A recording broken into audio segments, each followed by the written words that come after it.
It's 7:04 on Thursday, August 20th, and I will call the Finance Committee meeting to order. We have here in the room from the Finance Committee, Dean Nahadas, John Croft, Peter Twining, Andy Olderman, Maury Creighton, myself, Sarah Mellish. We also have the town administrator, Tony Barletta, and we have from the select board, Jeff Delaney, and finance director, Andrea Mead. Yes.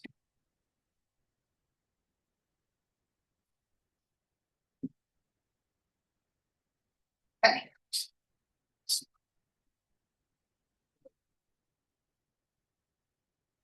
Item on the agenda was fiscal year 26 year end review, which she sent to us.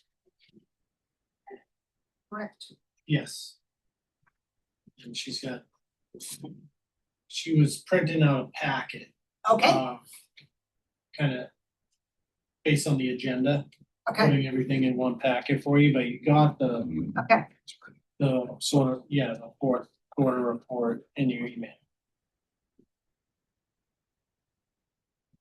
And so it appears that there she is. Hi, Andrea. Sorry. Well, we heard you were printing.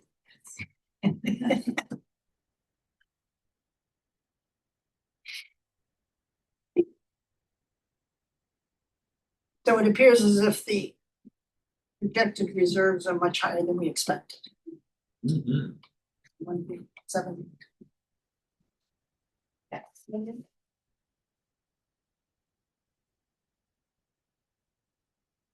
That's good. That's good. As we have That's good. done the work in the bonds that we were doing. No, it's because, We've had higher receipts. right, the receipts were higher and the expenses were lower. So when she does this reserves, she includes the assumptions for the bonds. And you included everything we appropriated. Right. Correct, not, Correct. even though we know that we've gotten some grants through, because it was appropriated, you included it, yeah. So the actual, hopefully the actual expenses in fiscal year 27 will be lower because we won't have all to pay for all of those bonds.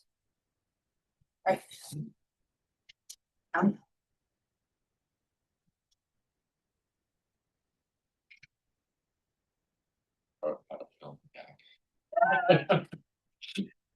Always places.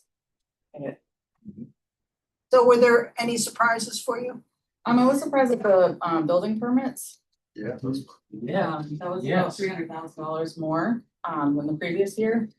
And I looked at like the different projects, and in FY25 we had 6 building permits pulled for over $1 million. In FY26 we had 16 filled for over $1 million. Some of them were quite large, like 13 million. So that's where all of that came from. Project. Yes. Well, you see it, Stuff going up. you see it, but we need to put that money into the wear and tear on the roads, those tandems, beating up Beach Street. You know, all that work up on Smith's Point, I mean, just. The big trucks and everything, yeah. So, you know, that, some of that money should go for the roads, I think. Well, we put a lot into roads. Yes, we do, yes, we do, You know, we budgeted. It's yours, you need to keep going. yes. And Drive up Bennett Street sometime and you really have fun. Yeah, I've seen it, I know, Sarah, you had it. they've been there What a like every night. day. What a nightmare that Set is. up tents on the The side. landscape Yes. trucks go clunk, clunk, clunk, clunk all the way up the hill. SpaceX satellite. So under building permits, we obviously have a rate that's submitted by the project. But is there a big differential between the final value at the end? I mean, are people underestimating building costs so that those permits are low? Not that I'm aware of. Essentially, Some the are. inspector will take a look at the permit application, which has a cost estimate to it. Yep. And if he thinks that if there's Like red reasonable. flag there, he'll actually request like a contract if they have, a copy of the contract to Yep. proof check, what they're putting in there for a value. So what's being estimated and what's being finally built is relatively close as far as it applies to us for permits. Well, what they're submitting to us is their, I guess it is an estimated cost of the project. Right. But they're not coming back to us at the end of the project saying it ended up costing me 20,000-30,000 more. Right. I owe you. Less. I owe you, or less. Yeah, I no, want a there's- refund. yeah, nothing like that. But then in like a final walkthrough, when he's doing a closeout permit, if he sees something that is significantly different, he'll call Yep. that out. I see. And then is there a mechanism where the assessor or somebody like that looks at that after the fact, or do you request a re-permitting? How does that get enacted if that's? So we're working on that as part of like kind of bringing the assessors and the building inspector department together a little bit more. Some towns essentially for that closeout check will bring the assessor with them. Okay. Because sometimes, residents don't really want to open the door for the assessor, Right. but they will open the door to get their final, Permit. their occupancy permit. So we're looking into that. I mean, I would think for a lot of the smaller, ADU type projects around town, it's like Lost in the Noise, but there are some big projects going on. Okay. And then as you probably remember, we increased the fee from $6 to $10 per thousand. Mhm. Have you had pushback? No. Good. No, we did make a correction Monday night. So the building permit fee was $6 per thousand and electrical was $3. Yeah. So when we went to $10, we also changed electrical to $5.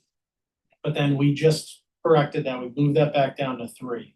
Because that did seem to have some, not pushback, but necessarily, but like a lot of the towns around us are at 2 or 3 and $5 per electrical cost, for that portion of the permit was driving a significant increase on the total cost for permits. And it really wasn't, just. It seemed to me that there was a much higher cost if it was separate from building permit. For electrical, Well, seemed out of sync to me. it's higher if it's when it's brought in as the total cost of the project. Because, if you think about it, there's a lot of costs in your project that have nothing to do with electrical work. Yeah, So sometimes, if need be, we'll work with the applicant to maybe like, if it seems like very way off, maybe we'll back out like cost of windows from the total cost that applies to the electrical permit.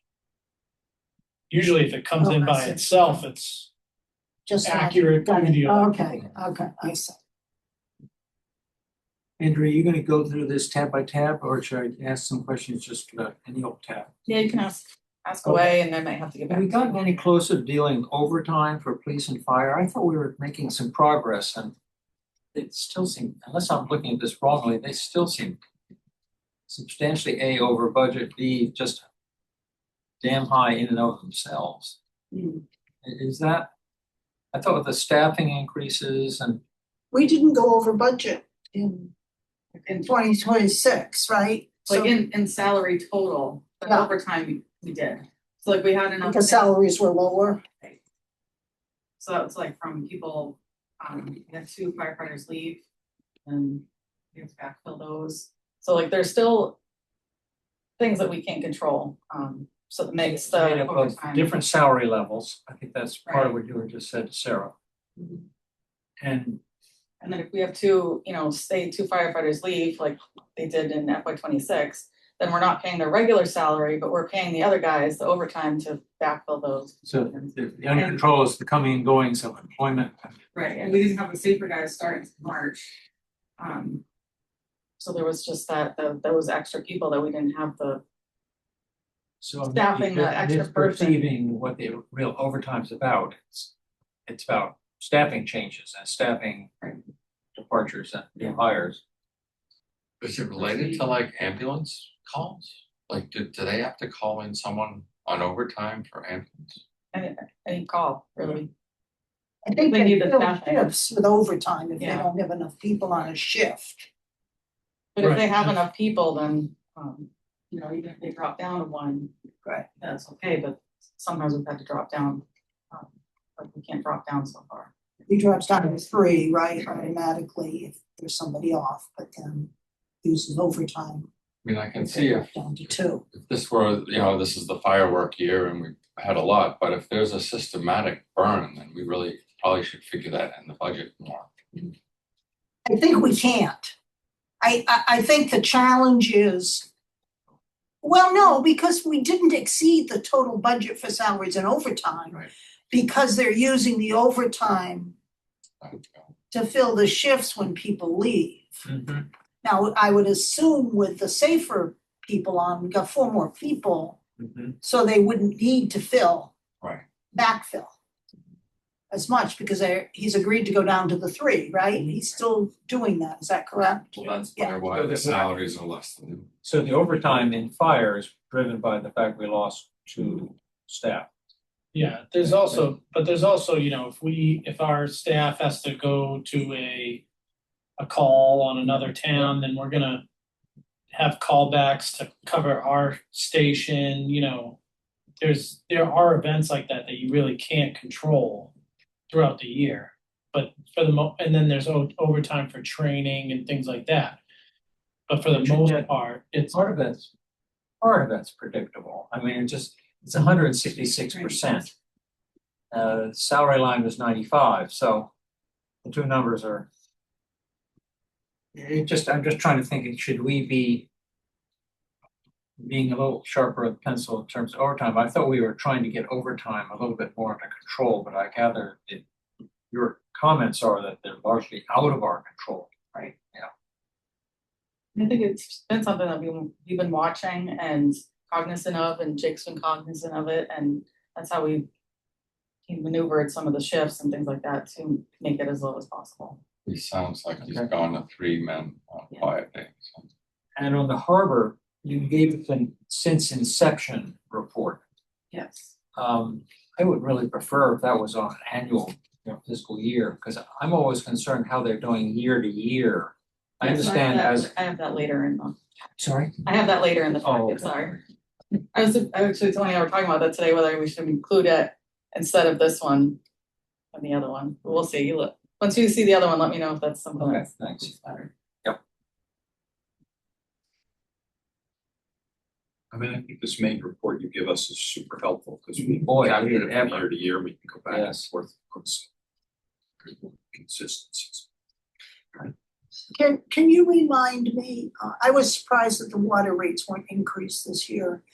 Am I correct that the capital for water is 100% from general funds? Okay, so that's why the water Yes. rates didn't go up to cover the BFAs, because it's covered in the general. Okay, that's what I thought. It's the sewer that covers a portion. Sewers, Sewer covers a portion. 25% from rates, right? 75% from rates. Oh, 75% from rates. 25%.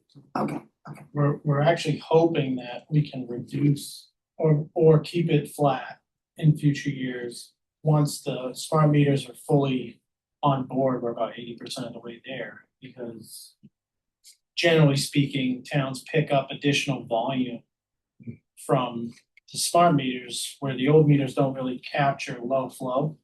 So you end up charging more accurately for the actual usage, which brings in more revenue. So it may allow us to keep that rate steady or even potentially reduce it a little bit once we have that fully on board and can make that adjustment. Tony, what was the percentage you just, I think, said and I didn't hear? We're about 80% of the way installed. And I think generally speaking, a lot of towns that have gone through this project Yes. see like a 10% increase in captured volume. But how are we doing, and getting us to 100% installed, is that, I don't have a sense of the time frame that that's gonna take. Well, or even getting to sort of 95 or something, We were hitting kind of a lull there on people not responding to our request to install. Yeah. And then the select board agreed to install a $250 fee for those who don't install by November, or at least respond to us. Oh. And we've put that in the Tide and out in the Cricket and on the website, and the phones have been ringing a lot. Okay. A couple weeks, so. Okay. And Andrew, can you help me read the free cash estimated? I'd like a little help with reading that. Sure. So that I followed so this is kind of like what the DOR's format is, like when my field rep goes to calculate our free cash. And so we take the prior year ending balance, which is the current year beginning balance. We add back any prior year encumbrances, which are the carry forwards. Right, So from the okay, previous prior year. year, yeah. We added back the reserve for expenditure, which was the part of the premium that we needed to pay the band in June. And then I add all the revenues that we've collected for FY 25. Mm-hmm. Actually, that should be 26, sorry. And then less the FY 26 carryovers to FY 27, less FY 26 expenditures, less the capital expenditures, and you get our unreserved undesignated fund balance. And then from that total, they take out our personal property and real estate receivable. Let's try and say that in one word. And then all of our grant deficits. Okay. And it brings it down to the free cash estimate of 3.5 million. And then I added our stabilization balance as of June 30th. And so then our total reserves is the $5.2 million. And then the next line down, I took our FY 27 budget.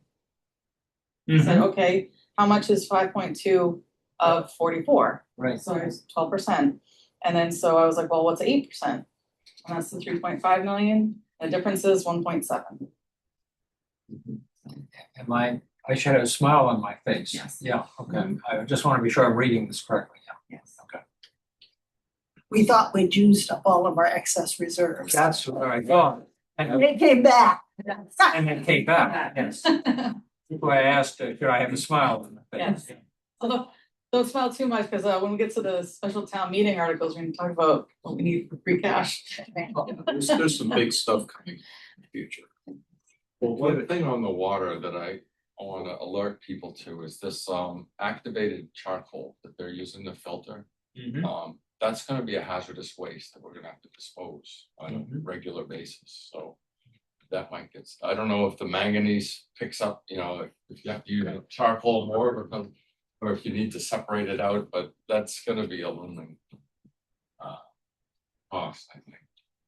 Because we're gonna have all clean water, but everything we cleaned out of it, we're gonna. Has to be treated as a hazard. That'd be a fix. Okay. Well, that's something that's not really in the horizon yet. 25-year plan, however. That would be an operating expense, right? Mhm. Exactly.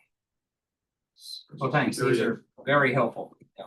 Right. I was just curious what the surprises were that you had when you kind of looked at this at the end of the year. The free cash. Free cash, or even just the whole revenue expense, like what jumped off the page, you're like, that surprises me. Just so people know, Gar Morse has joined us via Zoom. Hey, Gar. Hey, Gar. I haven't done my full analysis yet, but when I was going through, I was surprised about the building permits. I was surprised by recreation. I know that the miscellaneous receipts, you didn't account for, or I didn't budget for the shared services for the conservation agent. So it's something that we can now budget for going forward for additional revenues. Because we're paying her salary. We are, yes, yeah. So that'll change. As far as rest of the expenses, I feel like a lot of people were like, didn't have as much turn back as they did, but they still had turn back. So, and they were very much on top of like getting their bills in timely at year end, which I appreciate. And so we didn't have like a lot of last minute things, which was great. As far as like, I was very happy during transfers, as you know, like with the police and fire salaries, to actually be able to transfer money from those instead of to those. So that was great. Yeah, but otherwise there wasn't like anything out of, Yeah, it seems like Really there out of hasn't been a ordinary. lot of employee turnover, like in some years past, we'd lose a lot of people. And we'd have contractors in here, so we're doing contractor expense to salary transitions. Yeah. It seemed like there's that much of that this last year. no, we just had the one, the assessor. Assessor. Yeah, the assessor, we had move salaries, professional services. What are the takeaways for us that you'd like to know us from our point of view in terms of next year's planning in terms of? Is there anything of note that we ought to be particularly thinking about that? Yeah, that's a great question. I definitely think in some ways, I feel like, making sure we check those revenues. Make sure we understand what the budgets are, what economies of scale we can do. We just had a meeting with our North Shore Regional IT Collaborative to see like, what can we do to keep up with this ever-changing, really fast-changing IT environment. So it's just like those sorts of things. So, and know that like, I feel like our department heads are really like, have had a few years now. Or we did have a lot of turnover. We had a new library director, new fire chief, now we have a new police chief, and just having that consistency now settle has been helpful for our budget too. And in the fast moving IT world, is an understatement. Could we expect what should we expect in light of that comment? Is that Right. What is that communicating to us? A substantially higher spending in that area? I believe so. And a more varied spending or That's what I'm hoping not. I'm hoping that with the regional collaborative, that we can, like, first, we just had this meeting today, and they're, the town of Danvers came in, and, because they're the lead community, and they're gonna, do this strategic review with, like, we had all our department heads in and said, okay, like, what are the pain points, what are the things that you're seeing? What are the programs that, like, maybe out of date, like my financial system software, that we're gonna be looking at, that was in the capital last year that we pushed off. What other communities are looking at that, so they're gonna be doing the same kind of meeting at like the different communities like Topsfield, Middleton, Marblehead. I think even Ipswich and Swampscott are interested in too. So if we can get a lot of those people together and see, okay, like if we have problems with record retention, if we have problems with, bridge programs and like communication, like what can we all do to like, we're all doing it. So let's do that. But it's almost like we brought up, okay, well, that's gonna be a capital cost and we have the collaborative fund it. But then after that, what is it gonna be? Is it gonna be, all these programs seem to be going cloud-based and subscription-based? So then it's gonna be like, okay, well, what's our maintenance and support gonna be? And that's gonna drive up all those costs. It's kind of the problem I had with Adobe. I could buy the licenses and okay, great, I had the license for a couple of years, but then they're like, oh no, we don't do that anymore. You have to subscribe on a monthly basis. And I'm like, well, I don't know, things The like that, so. collaborative- and security. I mean, how's that? I mean, what That's, we're doing on security in terms of intrusions and Yeah, that's a work in progress. Yeah, I think it will always continue to be, but Danvers is like really ahead of the game there. what I was gonna say, the collaborative is, almost like becoming an attractive model from the state's perspective. And gaining a lot of traction, they're being invited to conferences, they've gotten over $2 million in grant money. They invite Colby to all sorts of like pilot programs and things Yeah, like so that. at our last strategic meeting with all the other communities, there's additional communities in the area that wanna get in. And we said, before we expand, cause it's 5 years old, and I would say communities are there now, Tony? Hamilton, Wenham, Essex, Middleton, Danvers, Manchester, Marblehead, 7. 6 hospitals, eight, so 8. eight, and Swampscott wants to come in, I think. Ipswich wants to come in, so we said, They're trying to get Boxford. we're 5 years old. We've started really with the foundation of cybersecurity and redundancy. So connecting the communities through fiber loop, having secondary storage that to help recover, digital files and things like that. And those are like the two key pieces before you can really start to launch into these other initiatives. Because if you start looking at cloud-based programs that'll help efficiencies, but you don't have the redundancy or the cybersecurity, it's risky. Yeah. So before we expand, can we do this individual IT analysis of each community, find the patterns of what everybody is, really what we're looking to do on an individual basis, and then bring that together and they can get through grants and bulk pricing, a better cost efficient way of pursuing that stuff. So it is going to come with more costs, but our approach is to do it through the collaborative, so it's not as much as if we were doing it on our own. And it will be planned ahead, Yes. so we shouldn't have surprises. And I do like, I told probably say today too, and he's the CIO in Danvers, that they do, like Danvers does a lot of like the pilot programming themselves to see, okay, like, is this a good program? And then test the program out, see like, oh, does it work like we think it's gonna work? And then if it does, great, then we can, they've worked out all the kinks, so then we get the benefit of not having to kind of like be a beta and just run with it. It comes down to, ourselves. honestly, it comes down to all these new softwares that may help us, as far as like improving efficiencies or keeping up with modern times. We don't have the time individually Yes. to Okay. search for the right one, Experience and the- pilot it, trust it, and then transfer into it and then train on it. The collaborative, if they can kind of take the lead on that and then do that with each individual community, that's really how we'll make the progress. Middleton has an arrangement with Danvers where they needed, not every day of the week, but they needed an on-site IT person. So, and the collaborative was looking for additional staff. So they worked out a deal where they, contribute to the cost of Danvers staff. And then that person is actually in Middleton, 2 days a week, 3? More than that. He's More. there quite often. His home base is there, but he works with Danvers. Right. So we were saying, we would really benefit from that type of model, but we can't afford to do that on our own. So maybe through this process, we'll see that a couple other towns are in a similar spot, but maybe they only need somebody 1 day a week each. And we could work together to help fund that extra staff person that, 4 days a week, they're with 4 communities, and on the other day, they're with Danvers and helping, move forward some of these other ideas. And then as that develops, then you can start bringing in money from other communities by offering them different types of membership models that help fund the entire collaborative.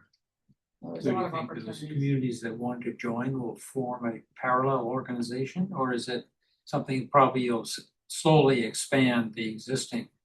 Both, but it's somewhat geographical, right? So you can't really pick up a community down the Cape. Yeah. But- But I was thinking about the ones that requested. Well, and I think Danvers has the staffing to be able to coordinate it, whereas these other little towns want to join, they don't have the basic staffing to start a new collaborative Right. with. Exactly. That's the advantage. I That's think it's actually- just one. I was just curious how many people were staffed in the collaborative. Rough sense of and the second question is there a lot of turnover? Because in this day and age, somebody comes in and says CrowdStrike, another person comes in and says Sentinel. And our towns are like the tail at the end of the dog, going back and forth here. So I don't know how consistent that team is, but I think they have 4 or 5 people, Yeah, and I know they've added, I know they definitely have 4 people. I don't think they've lost anyone. No, they've gained people and they've stayed. And same with like we have a third party vendor that works with the town of Danvers for our like desktop ticket service, so like if my Excel is not working, we use a third party, but Danvers also uses that third party and they also vetted them and things like that, so that helps. So they have that access resource as well, so if they don't have enough staff in their own office, they reach out to that company. So They've had, we have Mike people. we have Mike that's our like tech support through the collaborative, but at the collaborative, they have like development support. You know, they, in Danvers, they developed like a economic development bot of some sort that based, how is he explaining it, that they, yeah, it's like, it's not a bot that goes to like certain websites, or like even Facebook pages for the town of Danvers, and it looks at like all the different changes of like that relate to economic development, grabs them on like once a week and like puts it into a nice little AI summary and sends it and emails it to the town manager with like bullet point lists of like, we need to keep up on this, this, and this, you know, based on this week's activity. so So there's. that's pretty neat. Yeah, they're like developing new ways to look at, to integrate IT into operating procedures. It's pretty No, cool I stuff. agree there. It's Seems to cool. be, they've been using Yeah. it for over a year now, so it seems to be working. And well. looking for weak spots in our security and all of that, that's part of the scope of what. Yeah, I mean, they Yeah. monitor it daily. Yeah, they do monitor it, and then we've also done penetration testing and Yes. vulnerability testing. So we're on a cycle to do one like every other year, just to make sure that we're, Here, is that soon, is that? yeah, because like it's like, it's kind of costly. It's like $20,000 each test at least. You know, so I mean, we keep up with the updates and things like that, and we test, you know, from outside, we test from inside, we test, you know, all our programs and things like that. We also ask our third-party vendors to see if they've had cybersecurity audits and what their, I think it's called like a SOX report, if I remember correctly. And just make sure that they're also, because like I said, all these cloud-based things are open up all sorts of different avenues for people, so. Do you have, do they do testing where they give employees here of the town, like, little tests? Yeah, You do so that quarterly, and where I'm going with that is cyber insurance is crazy expensive, and if you do that sort of stuff, can take your rates down. I don't know if it does it on a municipal level, but on a corporate No. level, it's really Yeah. smart to do that. no, it's funny, you say that this one, this like first kind of like came up, and our Maya, our insurance carrier was like, we're not doing cyber anymore. Like, we're not doing it, and we're like, okay, well, what are we gonna do? And they're like, well, we're gonna go to the third party that does cyber insurance, you know, so we'll definitely offer it, but it's gonna be a separate policy and a separate company. And so, you know, I think the first year it was like a 1-page form that we had to fill out. I think now it's 6 pages. And it's like, you have to say, like, you have to have people trained on cybersecurity, you have to have, you have to list out what you're using, you have to, so we, for one of the state, EOT, Executive Office of Technology Support, I think, so many acronyms. Anyway, they started a cybersecurity training program, and we've been with that every year since. And actually, fortunately, because I like to do accounting, not so much IT, Danvers was so kind enough to take that administration of that grant and training over, and so they've been sending out the little phishing emails, and they're sending out these little like, hey, you have a 5-minute video to watch, and like a little test afterwards to see how you're doing, and they kind of like, you get a report at the end to say like, oh, like, you know, where are people's strengths, and where could we like, you know, maybe see like people aren't really understanding this kind of concept and things like that. So yeah, and we're working with, like, again, the collaborative, we're doing all sorts of training.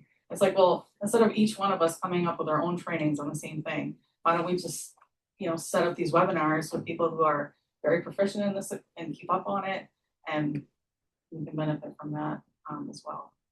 So yeah, we do a lot of stuff. That sounds really smart, because they, you know, the technology is all very sound, the weak link is the people, It is. unfortunately. Yes. And you get an email that looks like it's coming in from somebody, and bang. And so it's really training, It is. and making sure people don't feel it's a negative. You know, this world is changing so fast, this Yeah. is a team effort. You Yeah. just gotta stay in front And of we it. constantly remind department heads and everything, like, if you think you even have like like little thought and you're not sure about an email, don't open it, just forward it to IT. Mhm. They're happy to, put it in their little sandbox, they can look at, and they're very responsive with that, which is great. So our IT department sends out these phishing links, and if you Yeah. click on them, it's another 40 minutes of training for Yeah. you. Yeah, exactly. Thank you, yeah. But I think we're gonna hear a lot. Much training is. Oh, quite a bit.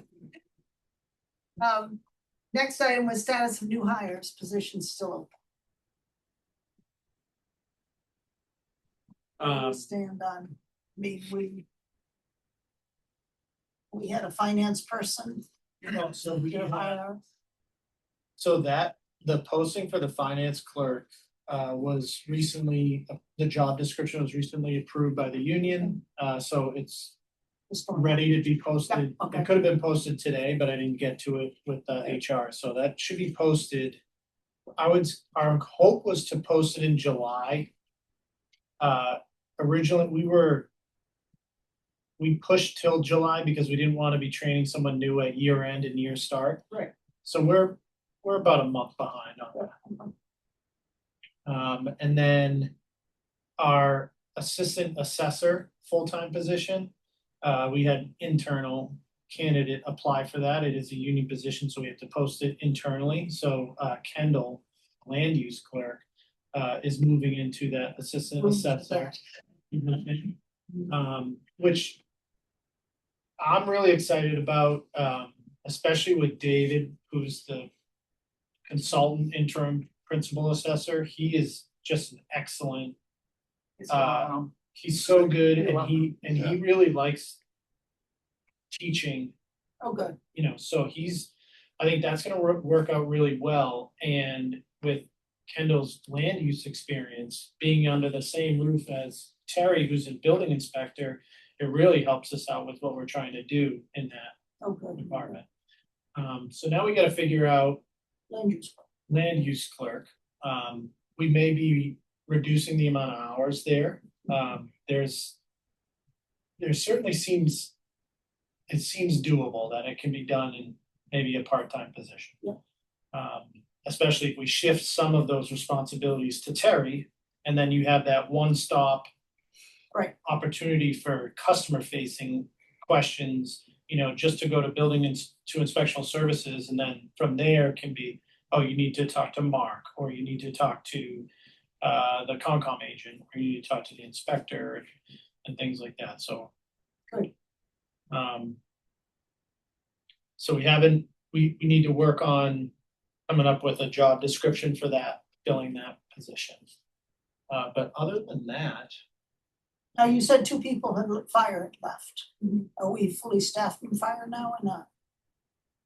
we are, except, I think, There's still some training, one or two of them are going through training, but I think they should be, but they're like this fall. half trained, one needs to finish paramedic and the other one needs to. I remember, Yeah. yeah. Like I one remember is like, reading one's that. the, Yeah. so they don't need both at least, but they need one.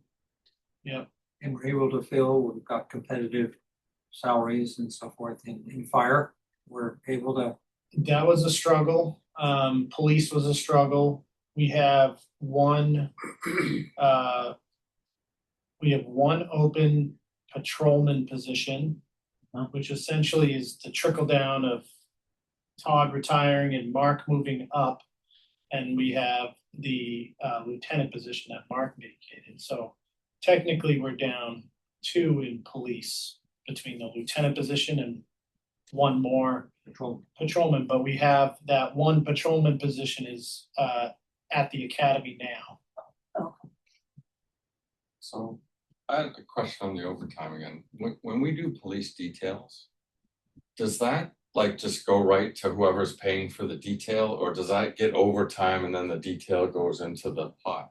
It goes, You know what I mean? no, it goes right to, It goes direct, so that doesn't impact. yes, unless it's a town job, then it's a little bit different, but if it's a National Grid job. Yeah. They pay. Boy, they're making big money. Yeah, on Bennett Street. Oh, my goodness. Same person's there almost every day. Well, I would say, going through the contract negotiations and, we've been doing a kind of a deeper dive at comparison salaries to other communities and seeing, current job postings for similar positions. It's been alarming to see, what is being offered out there. To the point where I do think we're falling behind a little bit. So where do we stand on the contracts? We have tentative agreement with clerical union and DPW union, just waiting for the final contracts to be written up and approved. Yeah.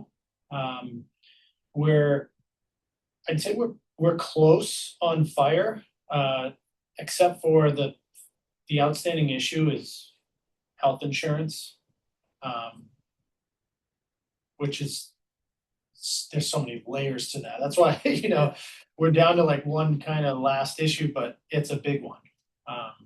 And, they're looking at health insurance offered through PFFM, the union. And I'm just kind of working through those details with them, but we're fairly close. And then I met with, the police the other day, the head of the union, and we're gonna have our first meeting in early September. That's a year out, right? Yes, but it was not, I don't know, I don't wanna say challenging, but it was negotiating these three contracts, fire, clerical, and DPW, after the budget was already set. Yeah. Gave me less to work with. Yeah. So my hope is, and it's gonna be a tough goal to meet, but my hope is to negotiate the police contract before town meeting. So that, whatever those numbers are, we can plug them into the Yeah. budget. Which leads me to a question, I can't remember, Sarah, how do we handle it? When those new salary amounts come in, they end up being deficits for the current year. Am I right in thinking that, because they all reflect the prior years? Don't have deficits. Well, then what's the right word? Well, so, for instance, with the current contracts that I'm negotiating, like with DPW, Yes, I said I can't be more than 2.5% in year one. Cause I don't wanna go So to they special town build it into the meeting. budget. into the next year. No, into the fiscal year 27 budget, Okay. they built in They built in, estimates. but Right, so we programmed 2.5% into the budget for the current Understand. fiscal year. So when I'm negotiating the contract, I'm saying that first year can't go more than 2.5% COLA. I see What makes that hard for me though is that means I the back end. can't, year 2, year 3 end up Yes. growing a little bit. Exactly. Instead of being spread out over 3 years. With clerical, I could do more in year one beyond the 2.5% because I negotiated that the land use clerk position could go down to part-time. So I was able to get some savings there that I Yep. could do a little bit more.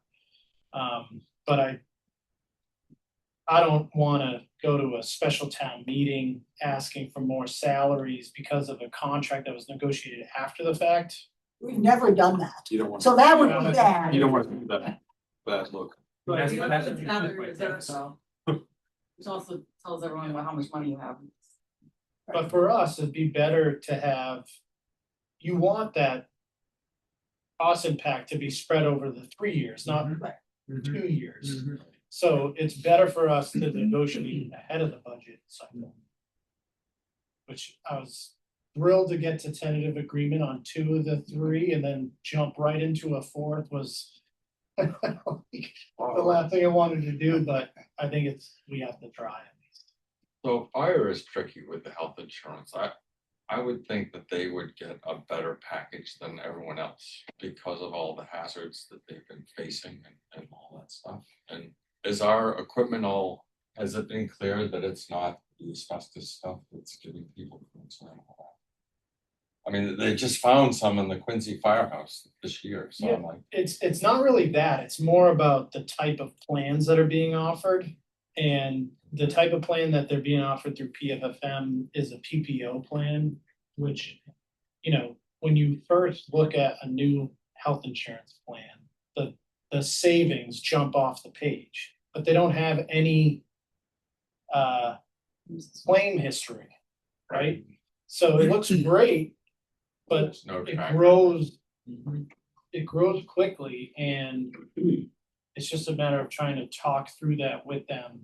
You know, to me, I think, and this is contract negotiation stuff, but to me, I think the PPO plan that they're looking at shows a lot of great savings for both the town and them initially. But there's some question marks on the out years, and I think PPO plans present a lot of risk to the employee. It's a lot of out of cost, unknown out of pocket costs.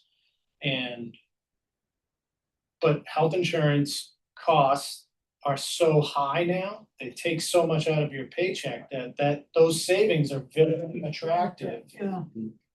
But, you try to kind of explain to them, like, I know it looks really good here today, but Don't get sick. yeah, there's a lot of risk, even though it benefits us too, there's a lot of risk for you, and I don't wanna see them. Yeah, but when you look at the plan, I do a high deductible, I've done PPO, and I don't ever pay much. Because so much is covered. We're It ends up being covered. we're pushing, we've talked with Maya about a high deductible plan. Yeah, And I think it doesn't present the same amount of savings as what they're seeing through the PPO, but it does show savings compared to what we have today. And the Maya high deductible plan, once you reach that deductible, everything else is covered in full. well, and so So- much is covered along the way where you don't even have to pay out of your deductible. And Preventative it care. gives you the ability to do like an HSA account, which I think is really helpful. So, it's just a matter of, it's such a confusing topic, and it's just a matter of like talking through it all. Okay. Okay. You wanna look at beach revenue? Beach revenue, July 31st. Do you have a package for us for Yes, some I of this do. information? I didn't remember to put page numbers on it. Oh, See that. Please. Yeah, what happened with that bathhouse, like, public meetings?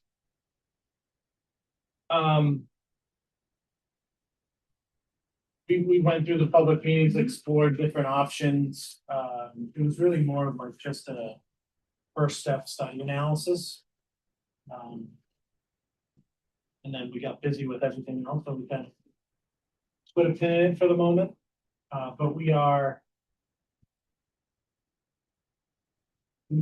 done through the Historic District Commission, we were able to do a historical analysis on the bathhouse, which if it becomes eligible, then it could be eligible for like CPC. But we haven't decided as to like what we're gonna do with that. Yeah, the CPC, it would be eligible as Parks and Recreation. let's not go into this Yeah, discussion. okay. I mean, it's almost 8 o'clock and we're not very far through our agenda. Oh, here's beach revenue. So beach revenue's holding up. Despite me finding that nobody's at the beach. 14. It is, and I think, They do we started whatever. collecting, credit cards up there, so that's been helpful. Oh, Yeah. But then, I mean, still working out, with some issues with like the, Wi-Fi, like the cell phone. You guys try to use the cell phone up there? oh, yes. Yeah, No. so. Sometimes it works and sometimes it doesn't. It's gotta go away. Yeah. All right. So we're still working out how that works with the credit cards and things like that, but it is something, I mean, like Cheryl was saying today, that we're the last beach in like municipal beach in the whole United States Without Wi-Fi? without credit card Oh, payment option. yeah. So we finally have it this year. So we're gonna be expanding that and see how that helps us. We eventually go to all only credit cards, Maybe. get rid of the cash and all that. Yeah, like having these like cash drops and things like that, that it's ideal to get it in there. So this is as of June 3rd, July, sorry, July. end of July. Yeah, Oh, so So we're all we got more time to run this. Go up. Okay.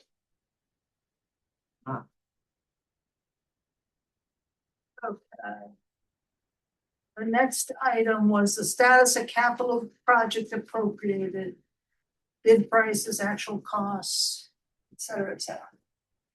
But you also have. Oh, There's in the quarterly report, you have a tab for capital, which is all capital, but that's a word area.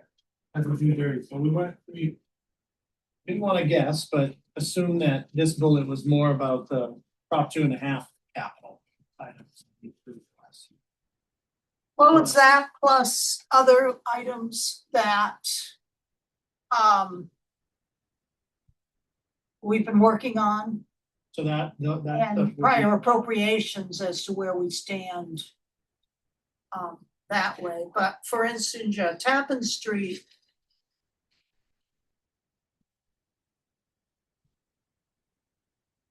I saw the bid come in, Mhm.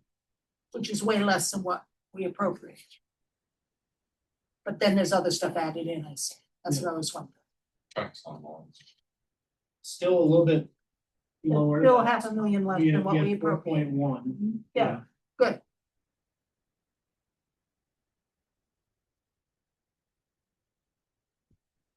And PFAs is projected to come in about $1 million less. Is that right? Yeah, a little bit less than that, yep, 15.3. Yeah.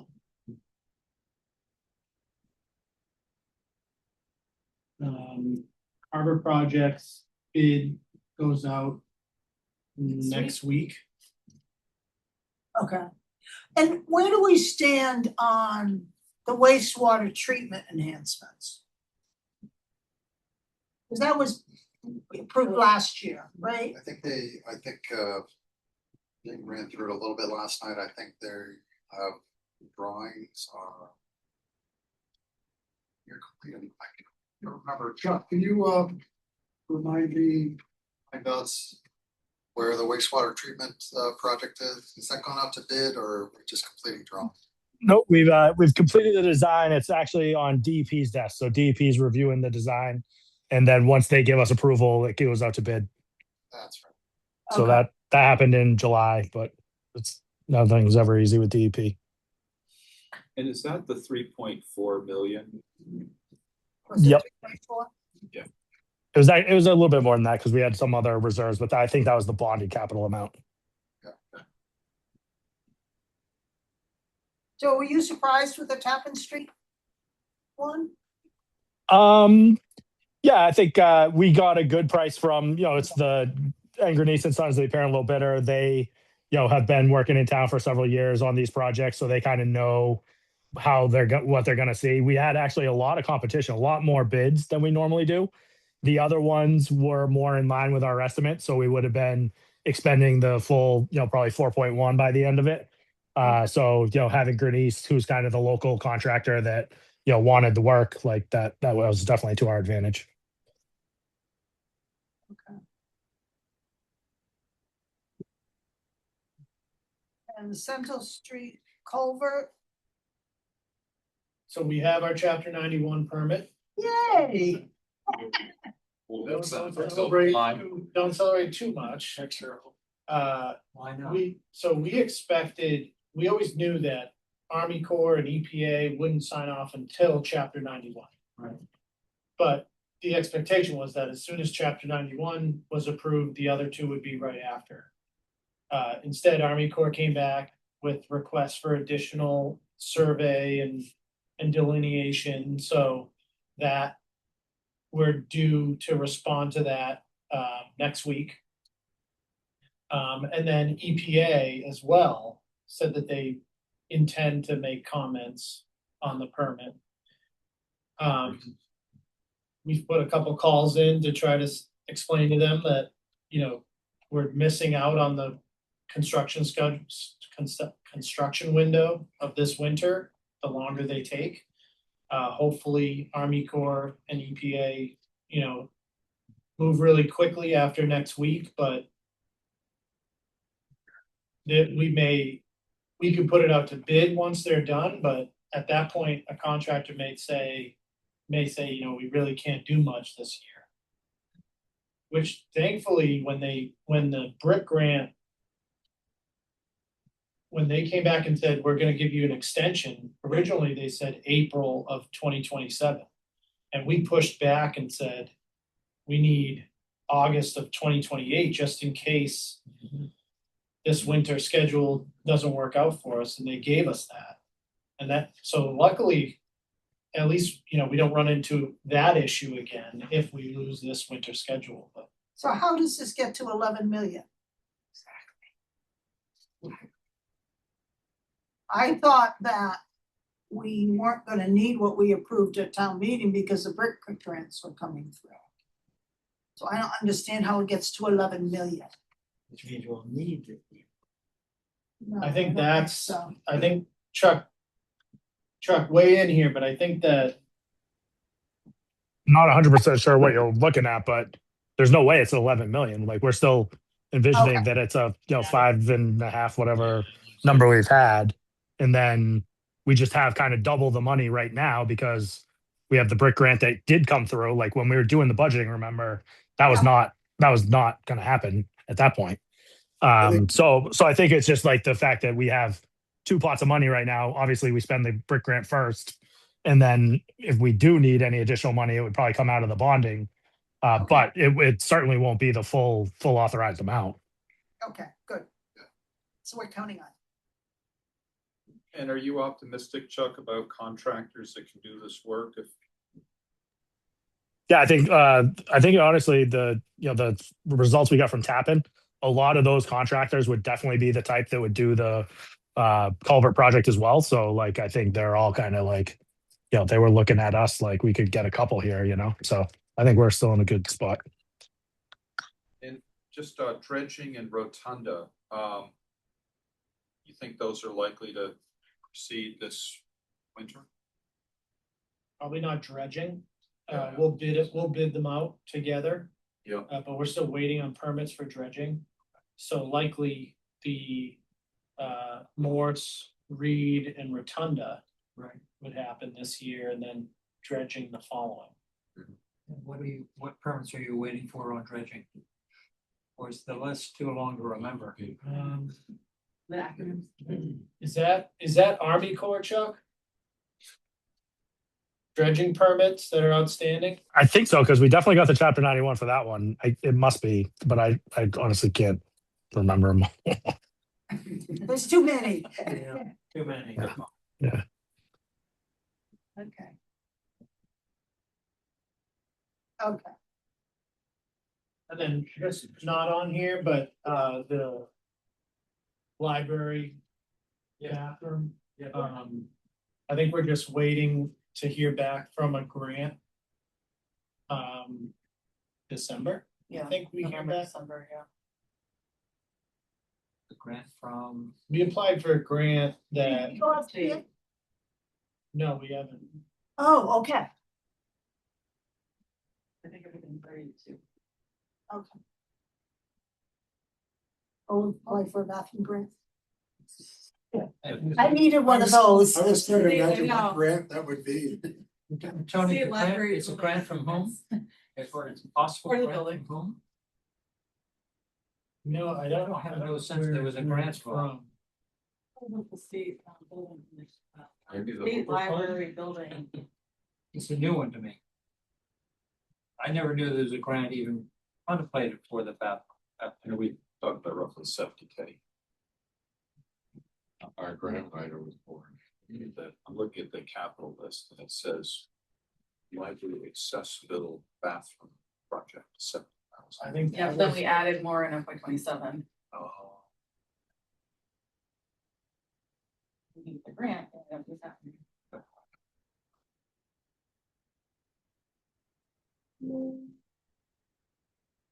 Okay, Okay. next is Harbor. Page 12. Page 18 is that calendar year. Overlap. Perspective, calendar year perspective of the budget on the launch. The launch customers did go up from the last time we reported to you. It's at 71, which I think Brian said was 3 or 4 more than last year. Listen to me whenever I go to 60 years. Yeah. Again, this is looking at the operating plan that was developed back in 2024. Yes. In order to have that perspective of, you know, how are we doing compared to what we expected? Yes. And it seems that we're doing, it's bringing in more money than expected, which essentially means we're paying down the original capital investment faster. And that's our plan. Yes, that was the plan back in 24, was to pay it down with excess. And that's what you're doing. Yeah. Yeah, so in those total annual expenses for calendar year 24 and 25, and that 41,000 and 44,000, that capital replacement fund of 11,400 is included in that expense account. And then that still leaves us with the net profit down below. So it's really 11,400 plus those amounts down below. I didn't include it for calendar year 26 yet because those balances are as of June 30th. Yes. So I haven't included July and August and September. And the 11,000 is based on 10-year returns. 15 year. 15. That's also setting aside money for an engine transmission replacement. But no new boats.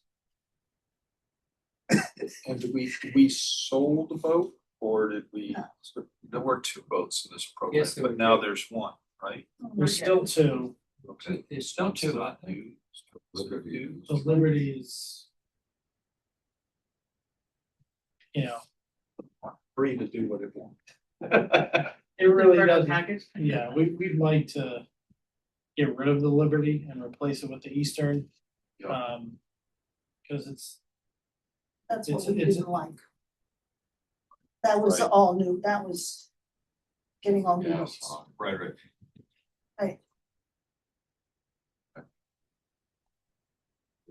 Sorry. Is there a track in the fuel budget at all? You do. Cause it's, you know, the price of gas, that's gotta be a red flag. I'm gonna say the safe boat is astronomical for gas. So much. The orange one. Yeah, the orange one. It's not orange anymore, they painted it gray. I still call it the orange boat. I was so disappointed when I saw it was gray. I said, did we get a new boat? No, he said, no, we just painted it. Okay.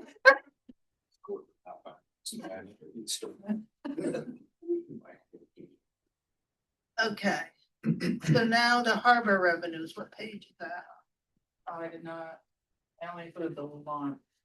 well, the next page 19 is about the port security grant that we applied. So Okay, we had appropriated $116,000 as a match towards a grant that we didn't end up getting. Right. And the safe boat, the orange, now gray boat, is due for a lot of investment as far as maintenance, and it is doesn't really, you know, serve the best purpose, but as well as the amount of gas that it uses.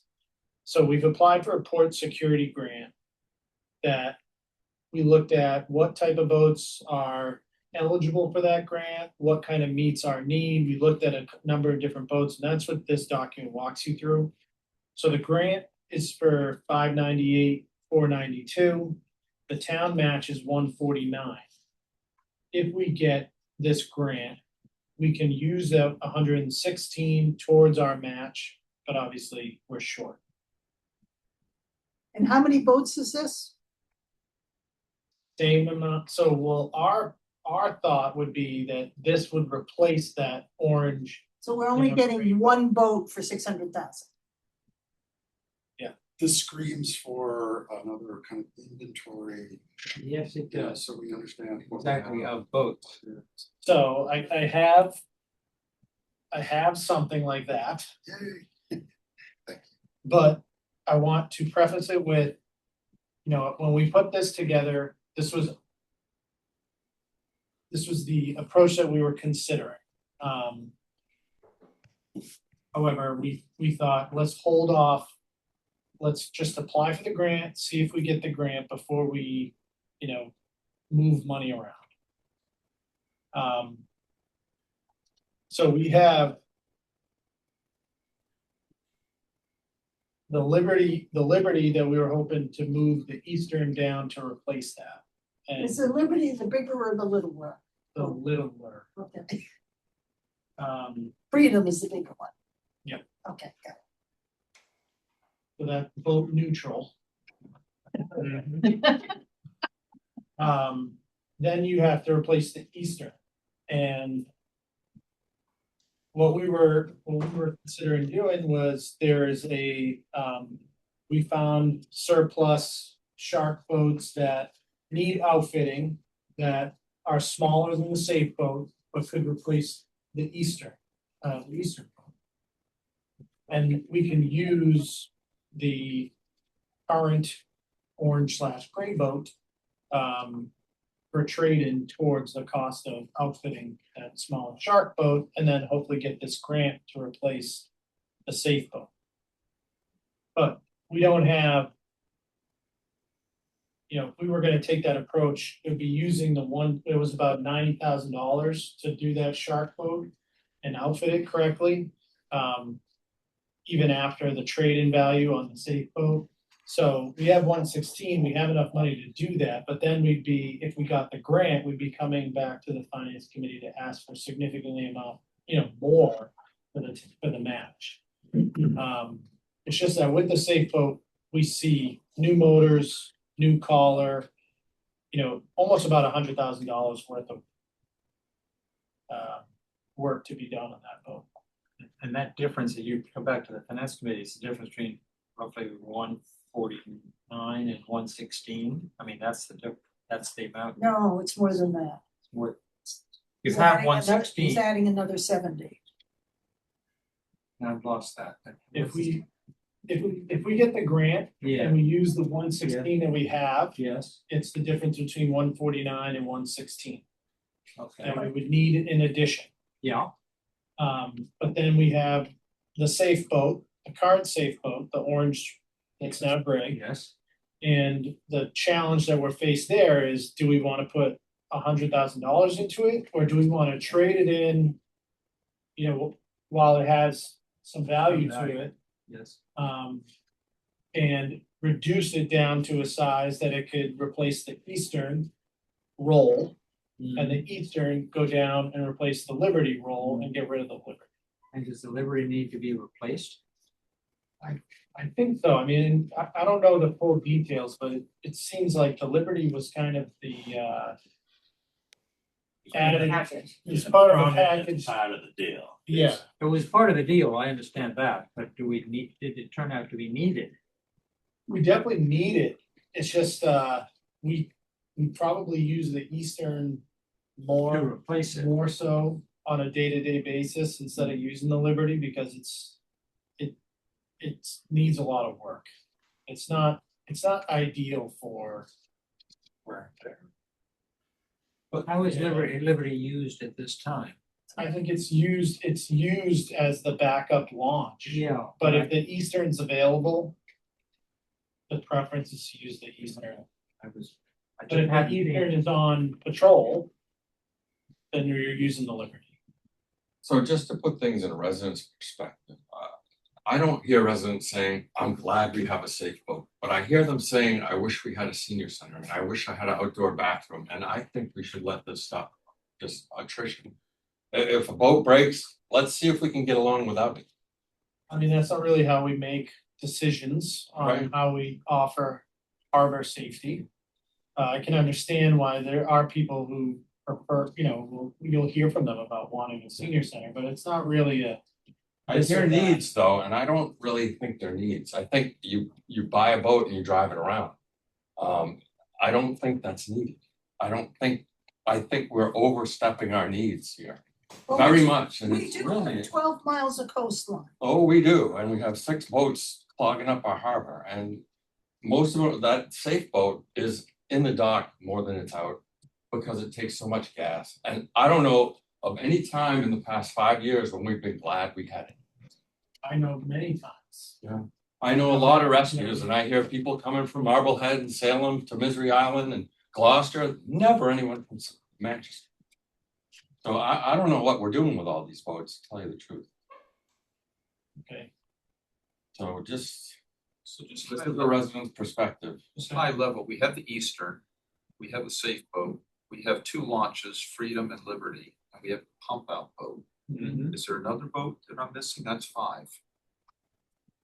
I'm just responding to your comment, Dean. I thought I heard 6, but I feel like we've got 5 floating craft. Yeah, I think there is all, I over. That's all right. And I think, And so the and I plan think the is- pump out boat, once Reed Park and the pump station at the end of Reed Park is installed, Get rid of the pump up. I think that's the long-term plan. Maybe you could be the safe boat. Yeah, here we go. That's town meeting. Yeah, the new launch. How fast does it go when you need it to go? I don't think I heard the word, but the pump out boat would then be sold? If we had- Yeah, if I mean, I sold, just- surplus. Hear that word. Yeah, I think our hope is not to have it. I love the word. It was is Tony, going down the road, where it's kind of following this pathway of a grant for such things. And looking at this 27 life proof, which looks a lot like this, Yep. I guess. Is that sort of understood, good, proper guidance for a boat of that type for a need like we have? 'Cause Yeah, And I asked that only because I think, I don't know, a year and a half or 2 years ago, we were settled on buying these 2 other boats that were, metal hulled things. some of it is at meeting the spec of the port security grant. Oh, okay. But this, as you can see, that actually has walk around ability Yep. where the current safe boat doesn't. Oh, okay, go through the. Yeah, Yeah, and it's a actually, you have dead, it's a dead end, so basically all you have is that deck on the back. Yeah. And then the whole boat's enclosed, so to go to the front, you have to go under the cabin and then pop up through a little hatch, it's like, That's not good. yeah, it's not good as far as workability. Yeah, especially if you're trying to do a rescue. Right. Yeah. You need multiple people, and then you're working off the side and stern. Yeah, okay. I just want to make sure, just because it feels like we've been sort of bouncing around over the years. Yeah. So the ideal plan would be to keep the existing boats we have, get rid of the Safe Boat in place of this new boat. The $600,000. $600,000. And basically maybe get rid of Liberty and let Eastern do dual duty. right. And let the pump out boat go away in due course. The Eastern is a better approach as a backup launch, as a secondary launch, because it does have the ability for shallow water response, Right. public safety wise, where the Liberty is just launch. Right, it looks like a good multi-use. I will say, as somebody who visits a lot of harbors, it's a very friendly look to see an Eastern coming out to say hello. It's a totally different look. Yes. When you look at a vessel that's designed to have a fire hose or a machine gun on Yeah. it. It surely Type is. of color it's painted. Yeah. So, So we're kind of, there were, I think, 5 or 6 of these shark boats on surplus that we felt we could outfit, but I didn't want to risk, I didn't want to spend the 116 towards that. And then if we got this grant, come and ask for, $149,000 for the match. I And like the trend line. the finance, with all due respect, for you guys to be like, wait a minute, Right. what are you doing? That's our job. So, So it's, so the current approach is we apply for the grant, Mhm. let's kind of hold and wait and see if we get the grant Mhm. and then we'll reassess. And when would you find out?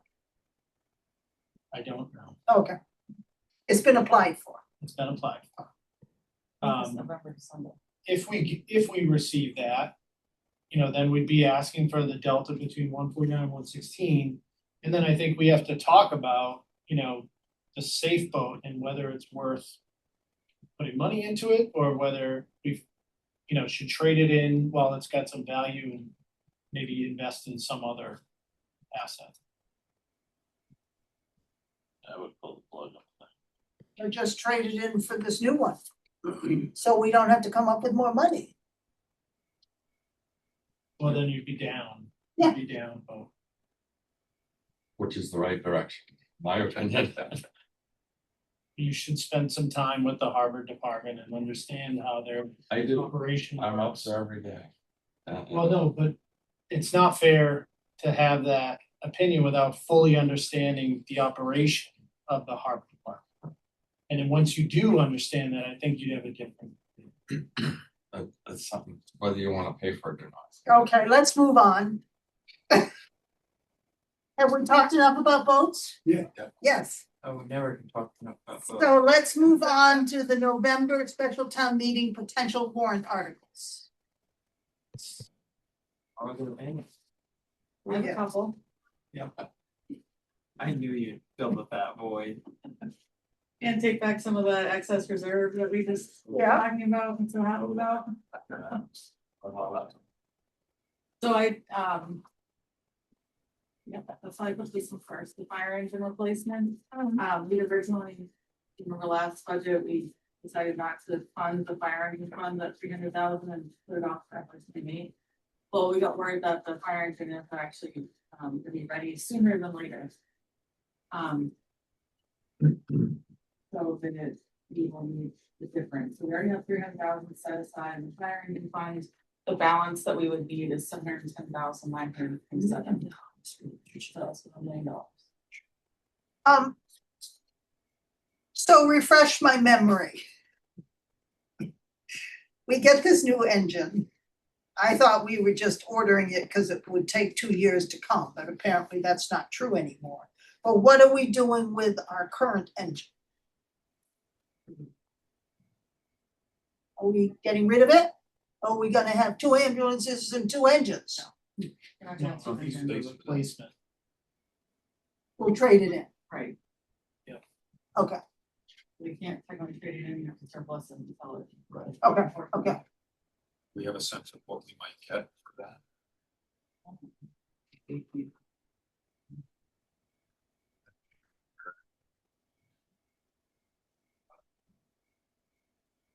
They're in demand, I mean, no one, you know. There's Okay. price tags and everything, so like there's a lot of communities that are willing to. take them. So maybe 710,000 worth? We're getting rid of it because it doesn't meet emissions. So, Sell it to some state of New York, Massachusetts, or California. North Basically. Dakota. North Dakota. So that's one. Okay. The next one is the bylaw for the bond authorizations. Then working with legal to understand what the actual, you know, procedure is to amend that section of our bylaw. It may require a special act that goes to the legislature for approval. Mhm. And then, you know, I think we're all in favor of amending it that you don't need to go to the ballot if you're doing a Prop 2.5 question that requires you to go to the ballot anyways. The question that we haven't really talked about in depth with you or the select board is, you know, you could get rid of it altogether. If you get rid of it altogether, is there any type of limit in the amount of a bond for which, if if the bond is large enough, then That's it's also, gonna require Prop 2.5 override anyway. Right? Yeah. Smaller bonds are more inconsequential. Debt exclusion. If you have to have a ballot vote for that. Yeah. No matter the amount. So what I'm saying is if we get rid of it, then if we don't have a debt exclusion, it does not go to the ballot box. And what I'm saying is, in reality, now it's only if it's less than $1 million, then it doesn't go to the ballot box. What I'm saying is, in reality, if it's a bond of any size, it's gonna require a debt exclusion at the ballot box. So it seems to me you're better off getting rid of it. That is, you're not gonna have a. I mean, you're not just gonna you're, bond for you're- $2 million, most likely you're gonna ask for a debt exclusion anyways for that size or. meaning you're including the cost of the repayment in your annual budget. So it's just a matter of making sure that at town meeting, it's explained that the debt service includes a new bond of X amount. And how do you tell them that service pushing over 2.5 or some other random salaries or all kinds of stuff. What, no, you still have to go to the ballot box. 2.5. Yeah, It's just you can't tell what's driving the 2.5, right? There's all kinds of different moving parts. Right. That's my point. So right now we're saying, look, we have these bond, we separate out the bonds, right? We separate that you out. still have to separate the bonds at the ballot box. Yeah, like you said, we're gonna get rid of that. No, we're getting rid of requiring 2 votes.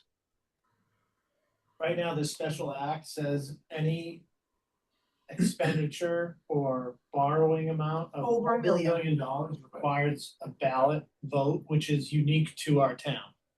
It would only trigger that if you were doing a debt exclusion, a Prop 2.5 override, would it trigger a ballot vote? So yeah, so my point is like, if it's not a debt override, you can do any amount as long as it doesn't trigger 2.5 Right, without a vote. Right. So if it has a weird budget, you do a huge bond. reality is that you can't. We don't have that much play in our budget. Right. Why would they have it to begin with? Because if people can't make it to town meeting, they get to voice I'm their. not sure what the, what the, What would be missing. yeah, it was probably something like that, some, like the intention was to have some sort of extra check for the whole town to be involved in beyond just town meeting, but it is unique. And it was enacted in 1991. $1 million was a lot different back in 1991 than it is today. But the And- concept of it is what we're trying to drive towards here. Trying to simplify the process when in fact people already spoken by ballot. Or if it doesn't need an override, then it's approved at town meeting and is not on the ballot. If we get rid of it altogether, there's no legislation involved in that. We can just, I think there would require it would. us to town meeting to approve the special act or home rule petition, which would then be a special act of the legislature to strike the acts of 1991, whatever it is. I'm just wondering, I mean, normally the muni bonds you pay back, they amortize like a mortgage does. Lots of bonds don't. You just pay interest and you have a bullet maturity. We're required to start repaying capital in 3 years, right? If you ban it, yeah. Yeah. You can roll the ban up to 3, like up to 10 years, but at the 3rd year, you have to start. I guess my point is, could you have a bond where you just paid interest and then, well, I think maybe Only the for point of 3 years. the ordinance would have been like, oh, you can take on a lot of debt without triggering 2.5, and then in 10 years, or 20 years, or 30 years, someone's gonna pay a whole bunch of money. Principal comes too. Maybe that was the driving force. You don't really see it that much, but possible. It seems like for years, we've always been worried about when we get through town meeting on the stuff and when we get through the vote. And I don't think there's ever been an instance I can remember where it didn't go through the vote. But it's always been a worry. And this year was a little confusing because each article Had 2 had votes. 2 Exactly. questions. And the Right. vote results were not identical for the 2. Right, So is that what Yeah. this is that what this is trying to resolve? right. Yeah. Well, that's, yeah, so Yes. either you could amend this, that if you are required to go to the ballot because you're triggering Prop 2.5, you shouldn't also need a question for this. Right. A local bylaw, or we get rid of it altogether. I guess the third option is you increase the threshold, but Okay, you know, if you're gonna go through the process, I think you just get rid of it. let's let Gar speak. He's got his hand up. I just, this may be very pedestrian, but can we talk about actual numbers? We've got about $5 million of bonded indebtedness right now. And based on the votes we've seen, the capital expenditures, we're gonna go to what, about $30 million of debt? Is that right? No, but some of it's not gonna ever be incurred because we got grants. Okay, so tell me what the actual amount is gonna We be. don't know yet because not everything's gone out. Okay, so we're going from 5 to 20? This is just, I don't know if he's realized that we're talking about a bylaw. That's nothing to do. I know we're talking about the bylaw, but I think it makes more sense to talk about the actual numbers when we talk about the application of a bylaw. I think we're dealing with the fact of what are we telling our voters? What are we obliged to tell our voters? And you know, how transparent do we want to be in explaining this? Just changing the bylaw is great, but it makes a lot more sense and it's a lot more touchable, shall we say, if we're saying the situation we're in is this. We've got about $5 million of bonded indebtedness, and we're about to enter a situation where our indebtedness is going to go to, you know, fill in the blank, 20 million, 30 million, 40 million, and I'm setting aside the Essex, elementary school right now. I mean, I think that it helps when we're changing bylaws to say what are the actuals that we're dealing with. That's all. I'm sorry to be a problem. So Gar, at this last ballot vote, there was only one bond item that would not have appeared on the ballot if we removed this, right? There was one bond item that was not part of a debt exclusion. It was capital exclusion. The library, you mean, the bathroom, yeah.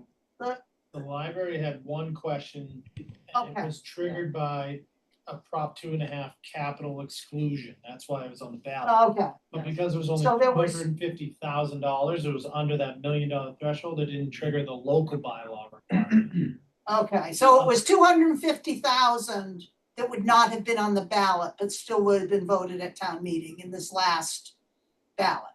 Oh, No, no, that would, it's a capital exclusion. Oh, so that, So so it there still was, would be, it just doesn't have that second question. so there was nothing on the ballot that was a bond that would have appeared under this that wasn't a debt exclusion. Yeah, they were all debt exclusions. So everything would have been on the ballot, that just would have been one question rather than two questions. Yes, we would have exactly. had 6 total instead of 11 total.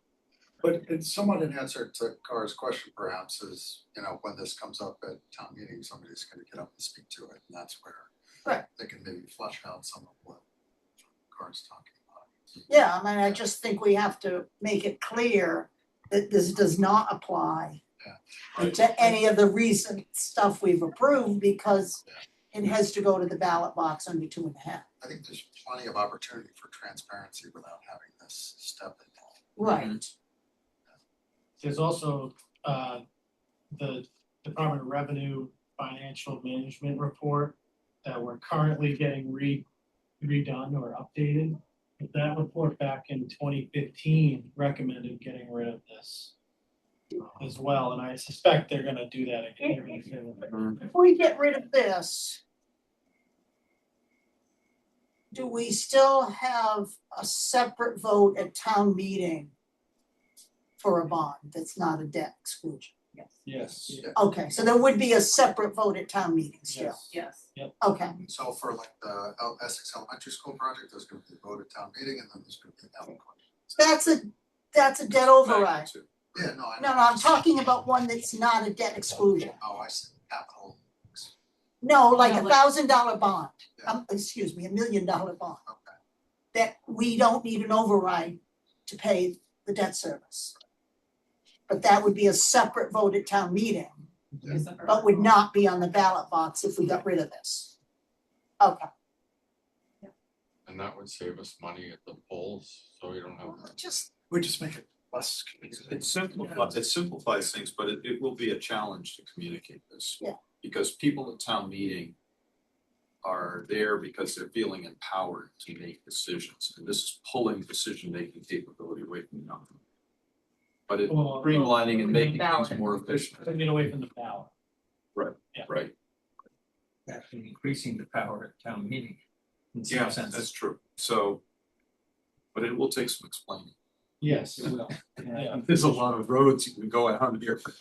And Gar's comment, I think, is helpful from how we explain it. Because I think the current circumstance needs to be included. Hey, Different. Well, for example, at special town meeting in November. Mhm. We'll be saying to people, if this. Well, if the Essex Elementary School debt exclusion vote is gonna go to the ballot in December. You're gonna have 2 questions on the ballot for that same project, just like last spring, when you had 2 questions for each of the 5 Right. $1 million plus projects. yeah, but Because of- people aren't even gonna know that. That's too confusing to talk about. Yeah. The 2 votes on one item. I think the bigger issue is what could be approved at town meeting that would not be on the ballot in any form. Right. I think that's the only impact Right, removing this has. right. It's not, people have no clue they voted twice for the same thing, since some people voted differently. True. With rewordings. It's true. The next one I have is investor rule adoption. This is something that a lot of communities have already adopted. I don't know if you recall, like, when we did our investment policy, we have, we have to follow the restricted legal list of investment list, which is very restrictive, very restrictive. So adopting this at town meeting just allows us to for much greater diversification of those options. More equity products. We still use that firm specializes in Bartholomew and Company. you really rip people off. Last time I remember. Our treasurer has some expertise. No, Yeah. well, Just she wondering if it doesn't, Does that. she wanted to hire a third party because she did not feel qualified to make all of the investment decisions for Or this claim. the town's money. And that, because there's restrictions to this, we can't, this doesn't apply to stabilization, it doesn't apply to OPEB, it doesn't apply to, it really only applies to trust funds. Again, we still have to follow trust funds. Citizens. Give you a little reading materials, look at that, and sure we'll discuss it. So are those the only thing, and the school? School, obviously. Do we have any numbers on that? No, I haven't. There's an estimate. I know. Sure, but, I have a meeting with them next week. yeah, there's a school committee, a building committee meeting next. Okay. So we're still waiting for the number. Information. So that's not a lot of time before town meeting. And Mark told me that the planning board is looking at a handful of zoning articles as well. Which, on one hand, the last thing we want is another 2-day meeting in the spring. Right, So, I just really question how fast we want to be pushing through zoning ordinance. right, I think we've been pushing a lot through the town recently, and I think that. Yeah, that there's, you know, and Are residents requesting zoning changes? some of them are like simple cleanup stuff, so they may be small and easy to do. But I know he did mention something related to ADUs, which I think that's where I start to get a little, increasing the size, which I suggested 2 years ago. I mean, I think the problem is we're not thinking through articles we're putting before town. And then we're making all these after the fact changes. And I just have a real issue with it. there's a lot of changes happening at the state level too, Well, yeah, to 40A. all the criteria for variances have changed. There's a disturbing trend towards increased density and more friendly business residential town, and it's concerning. There's not much we can do about state changes, and the state is changing the state zoning act, and we can't go against the state zoning act. And that's part of the challenge, and it seems to me with so much coming out of the state, we don't want to be mucking with our own bylaws. Well, there were a number of bylaws that were tried to change years ago. Right. Right. That was a bad meeting, but I mean, yeah, on July 1st, the state put through lots of changes in the zone. And they're in conference committee on And the it's economic development. Not even, final wording is not even on the 40A zoning act that's up on their website. You can't even find what the language is, you have to go back to the bill and add and delete for line number 51 to figure out what the law is, and it was effective July 1st. And there's more in the economic More. development bill that is currently in conference. Yeah. And we don't know what the final language is gonna be, but there's just a lot of moving parts when it comes to zoning, so I don't know. But he did say they had like a handful of articles they were considering. He said most of them are really small cleanup things, like signs or things like that, but You think signs are small? I thought he's just let you know what I heard.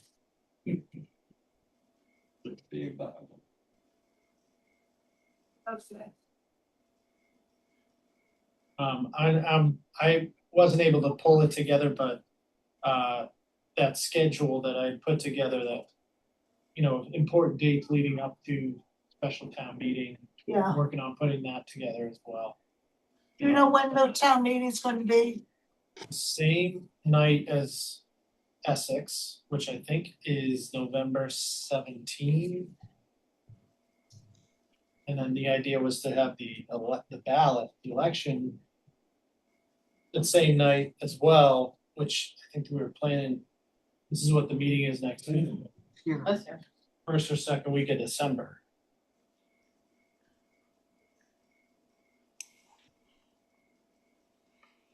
I know that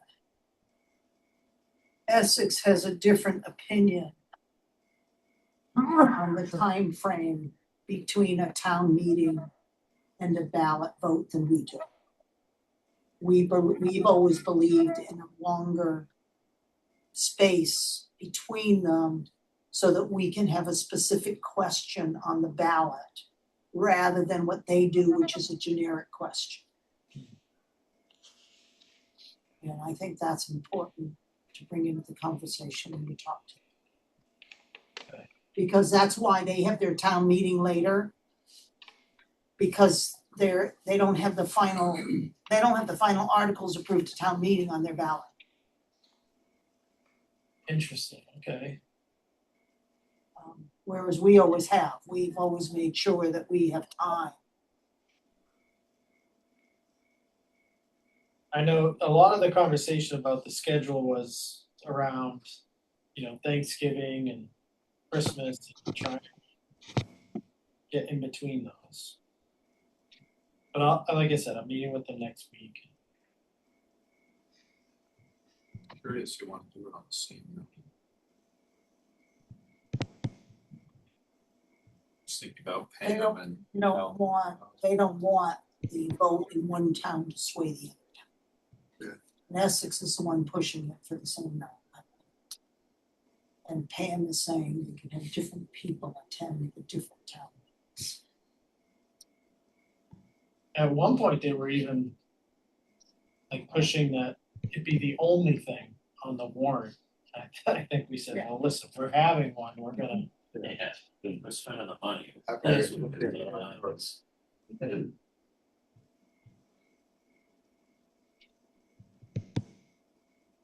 Meeting, okay. November 16th. And that's by bylaw in Essex. So it's not, that's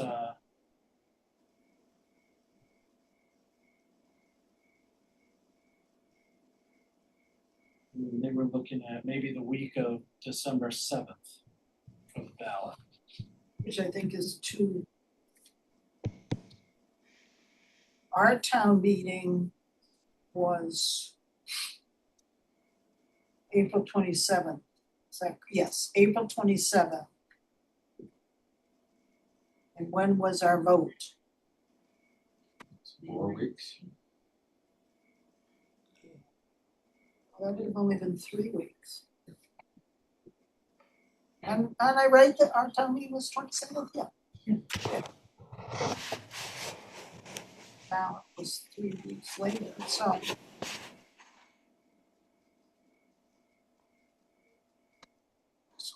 So, 16th, sounds broken out.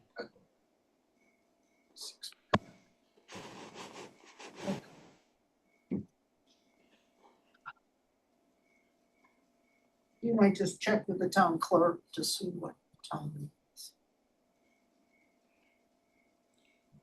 Have specific, whatever.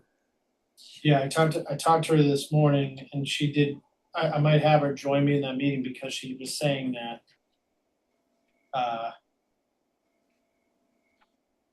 unless we do a single warrant that includes both the warrant for town meeting and the warrant for the ballot, then the separate warrants would call for early voting falling on the Friday of Thanksgiving, the day after Thanksgiving, which obviously How would not convenient. would not be ideal, so I might have her in that meeting with me.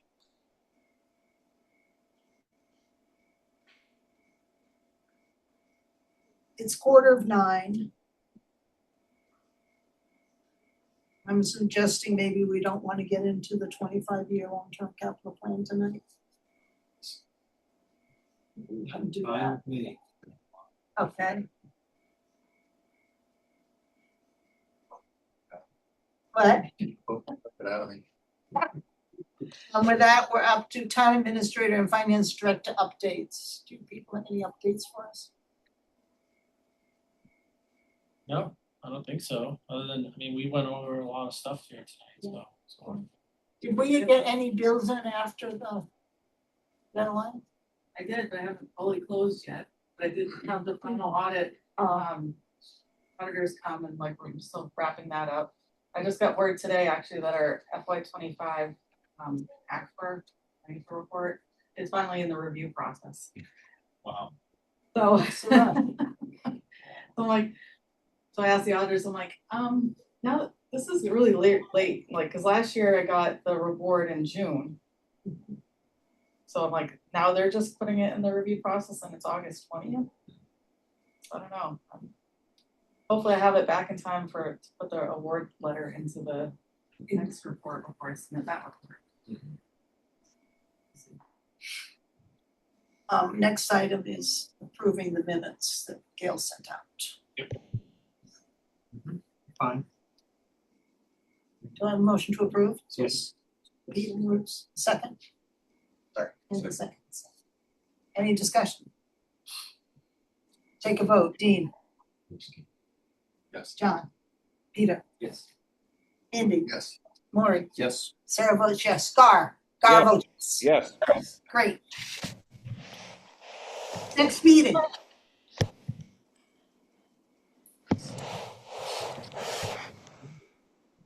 Did we already schedule I it? think you got it. It's on the got it. Okay, Well, let's take a look. I mean, just hang on. Unfortunately, I have conflict. I need to put off I here, have it but- on the 17th. Okay. Thursday the 17th. Is that still That's what I have. okay.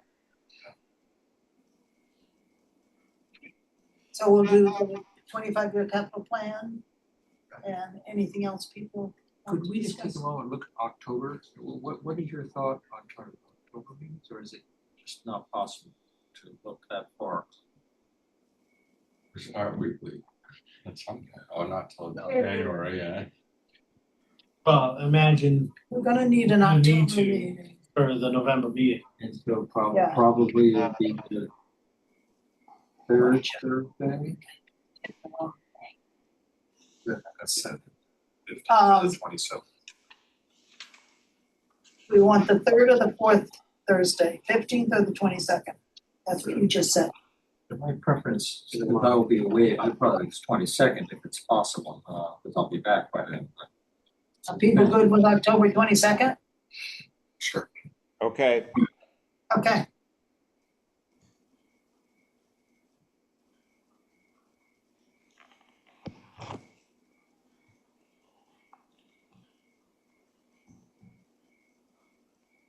And hopefully we'll have the information. So the October 22nd. Well, I don't know if we're gonna have any information. You think we'll have information on the school by the 19th? So we By have an 17th? SBC meeting on the Tuesday that before. Okay. So the 13th. Okay. 15th. What are you saying, September? So it'll be long-term debt, so We have town meeting. We'll have a few. Well, I imagine we're gonna have. There's a CM on board now and they're budgeting reconciling. So that's good. Well.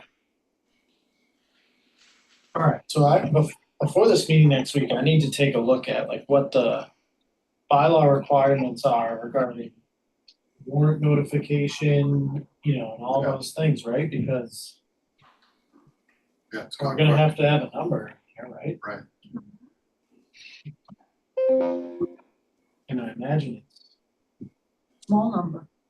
well, I imagine that, I'll have to take a look. Sometimes special town meetings have more notification requirement because it's not an annual town meeting. But I'll take a look at that and make sure they know, they're aware of. I can, Like- I can ask for. Up to. For all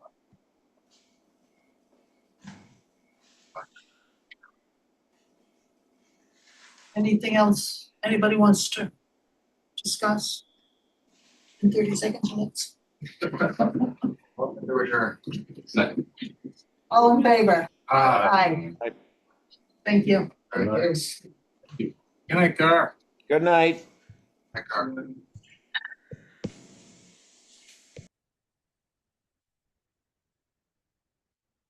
Hit that end button.